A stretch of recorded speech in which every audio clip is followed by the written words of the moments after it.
Welcome to session 6 of our series, The Magnificent Grace of God. In this session, we want to talk about being empowered by grace. Grace has batteries. It doesn't come without power.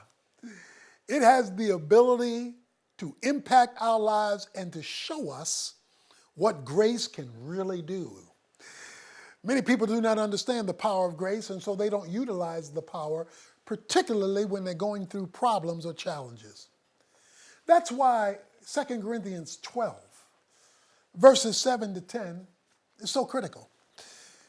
The great apostle Paul says, because of the greatness of the revelations that he had received, in verse 7, to keep me from exalting myself, there was given me a thorn in the flesh, a messenger of Satan to torment me, to keep me from exalting myself. He says that I asked the Lord 3 times to get rid of this in verse 8. But in verse 9 he says, but God said to me, my grace is sufficient for you, for power, there it is, power is perfected in weakness. Most gladly, therefore, Paul says, I would rather boast about my weaknesses so that the power of Christ may dwell in me. Power comes from sufficient grace.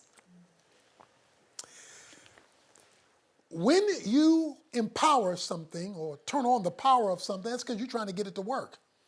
You're trying to get it to do what it was designed to do. God knows that we will not do what he's designed us to do unless empowered to do that. He's given us a power source. It's called the Holy Spirit. And the Holy Spirit's job is to activate the grace of God that has been provided us. That's his job. Jesus said to his disciples in Acts 1:8, you shall receive power when the Holy Spirit has come upon you. So the Holy Spirit's job is to use the grace of God to empower us, and that power is particularly made manifest during times of weakness.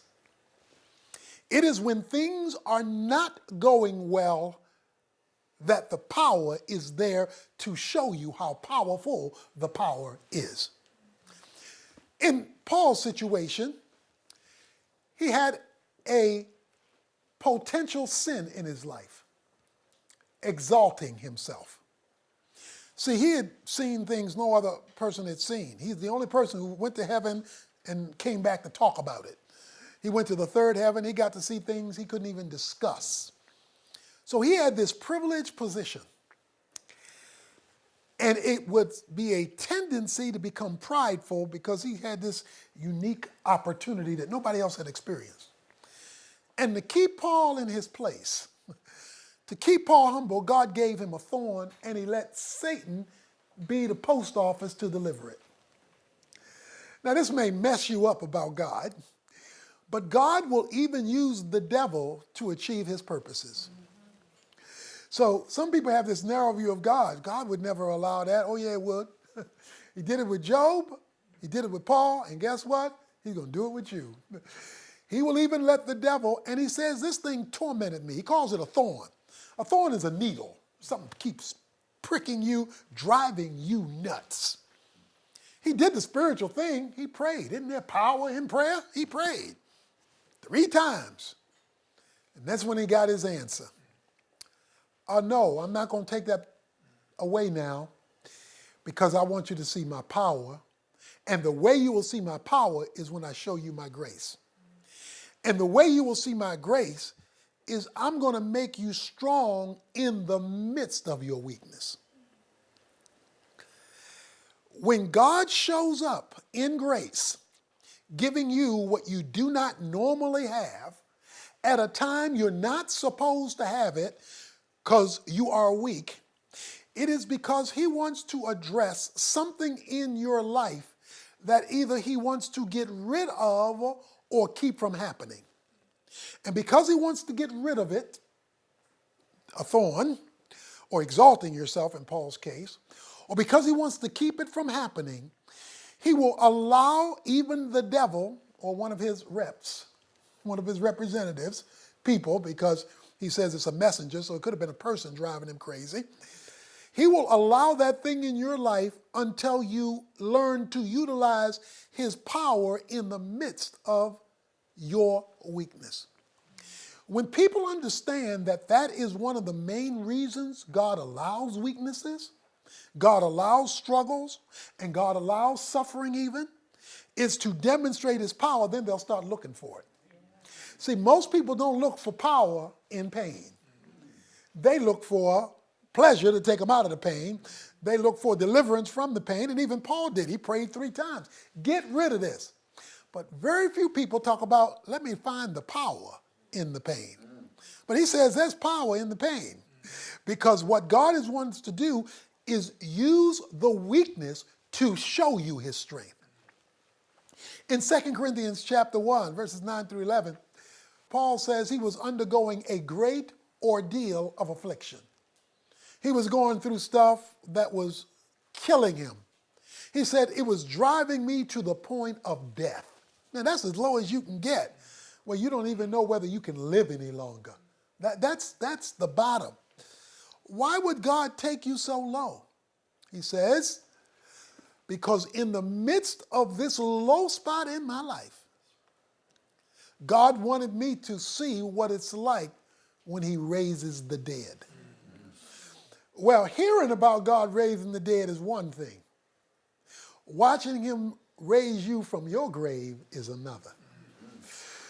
See, God knows that we like to talk about power, preach about power, celebrate power, but we haven't seen it. So he wants us to see it. You know, when you read through the book of Psalms, David constantly says, be gracious to me, O Lord. Be gracious to me, O Lord. He keeps calling for grace. Even in the Old Testament, he keeps calling for grace, calling for grace, calling for grace. And every time he's calling for grace, or almost every time he's calling for grace, stuff is messed up in his life. He got enemies coming after him.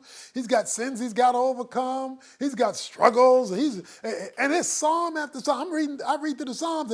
It's not like one psalm. It's psalm after psalm after psalm after psalm after psalm after psalm after psalm. Be gracious, be gracious, be gracious, be gracious. He's pulling on that grace. And as he pulls on that grace, in the middle of the psalm, he says, oh, I'm going to praise you. Something turned in the middle of the psalm where he's now praising God because in some way God met him in his scenario. So the next time you're facing weakness, the next time you're facing something that's just driving you nuts and you walking with God, you crying out to God, and heaven is silent, or he said not yet or no, oh, now start looking for the power. Because that means God is wanting to do something for you, in you, and through you to take you to the next spiritual level. And if you look at it that way, then you can do what James 1 says, count it all joy, my brother, and when you fall into different kind of trouble, because God is using that to take you to the next level of your faith experience with him. Look for the power while you wait for the deliverance. Still look for the deliverance. Paul says that when God told him that his grace was sufficient, he says with the grace would come the power would be perfected in weakness. The word perfected means matured. He's going to be matured in power. That is a greater understanding of and appreciation for God's power in the midst of his weakness. So I want to challenge everybody. I want to challenge you. The next time you face a weakness, or maybe the weakness you're facing right now, to thank God that he is now going to reveal how powerful he is in the midst of it. And when God shows you how absolutely omnipotent he is in your powerless state, you won't need somebody else to testify to you about the power of God. You'll be able to brag on the power of grace to be able to be sufficient until your change comes.